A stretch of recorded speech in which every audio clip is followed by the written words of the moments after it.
It's one thing to think that the government accidentally botched its response to that toxic train derailment in East Palestine, Ohio.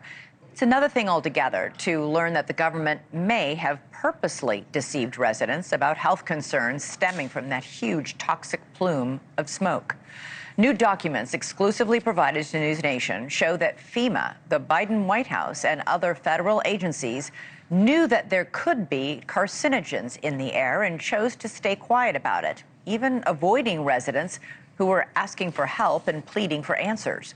NewsNation's Rich McHugh is live in East Palestine, Ohio. Rich, these documents that you've tracked down are pretty damning.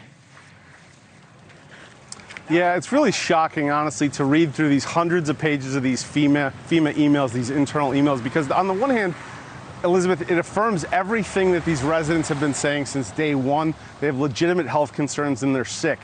The more troubling aspect is, though, in these internal emails between FEMA and the White House, privately, they agree with those assessments, but what they've said publicly is the exact opposite.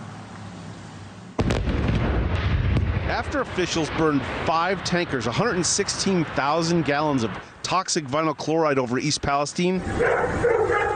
You ready? I'm ready. Let's get out of here. We basically nuked the town with chemicals so we could get a railroad open. Residents here were sick and crying out for help. My eyes feel like they're going to fall out of my head. They're bulging out of my head. In September 2023, 7 months later, President Biden issued an executive order sending a FEMA executive to East Palestine to assess the unmet needs of the community. But new documents from FEMA obtained through the Freedom of Information Act show extensive coordination between FEMA, the White House, National Security Council, EPA, and the Department of Justice, voicing serious concerns about health, toxins, and the unmet needs of East Palestine following the train derailment. But publicly, their message was nothing to see here.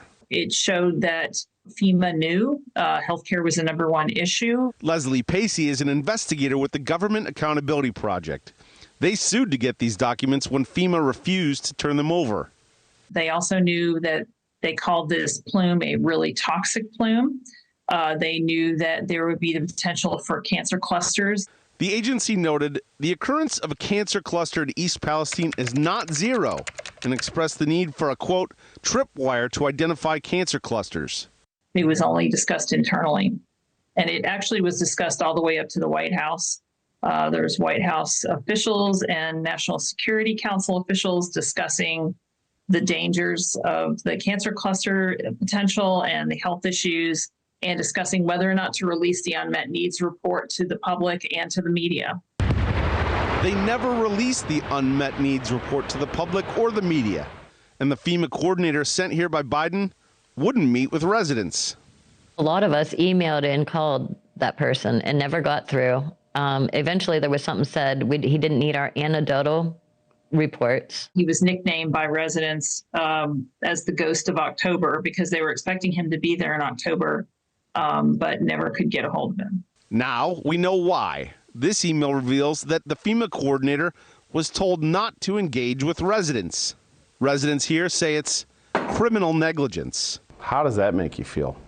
It's infuriating. We're supposed to believe that's not how our country runs.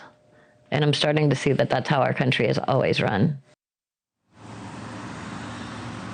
Now, we have sent FEMA a list of detailed questions, but at this point, they have yet to respond. Elizabeth? All right, Rich McHugh, as you have since the story broke, stay on it, get some answers, and get back to us on that. Thank you. Great reporting.